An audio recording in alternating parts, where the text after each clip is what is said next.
По рускиот напад на Украина, кој започна во текот на оваа ноќ, се огласија повеќе светски лидери со остри критики и најави за нови пакет санкции кон Русија. Европскиот совет и Европската комисија заеднички ја осудија руската инвазија. Председателот на Европскиот совет Шарл Мишел остро ја осуди воената агресија и најави нов пакет санкции на Европската унија. Председателката на Европската комисија Урсула фон дер Лајен го обвини рускиот претседател и Кремљ за ескалацијата во Украина и обидот за дестабилизација на Европа. We will weaken Russia's economic base and its capacity to modernize.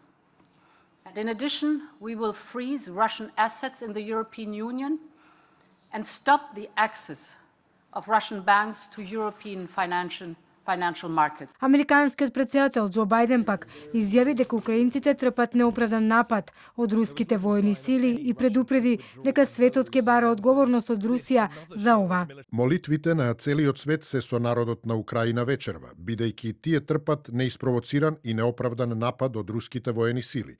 Само Русија е одговорна за смртта и уништувањето што ќе ги донесе овој напад. Светот ќе бара одговорност од Русија.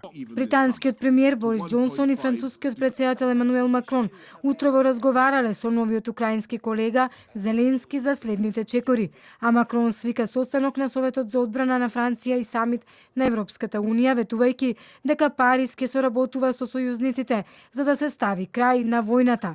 Овие неиспровоцирани дејства се јасно на тамошно кршење на суверенитетот и територијалниот интегритет на Украина, како и на обврските на Русија, според меѓународното право и повелбата на Обединетите нации. Шефот на НАТО пак Столтенберг рече дека Русија го избрала патот на агресија против суверена и независна земја.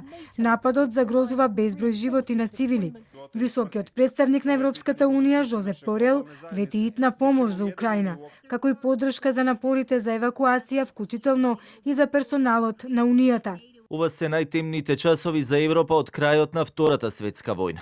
Рускиот напад на Украина не го доведува во прашање само опстанокот на земјата, туку ја загрозува и цела Источна Европа, но и стабилноста на Западен Балкан, изјави денеска председателот на Комисијата за надворешна политика на Бундестагот Мајкл Рот.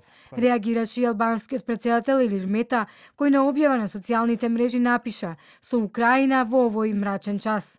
Мицотакис пак рече дека рускиот напад врз Украина ја става светската заедница пред нејзините одговорности, а Црна Гора го повлече својот амбасадор од Киев.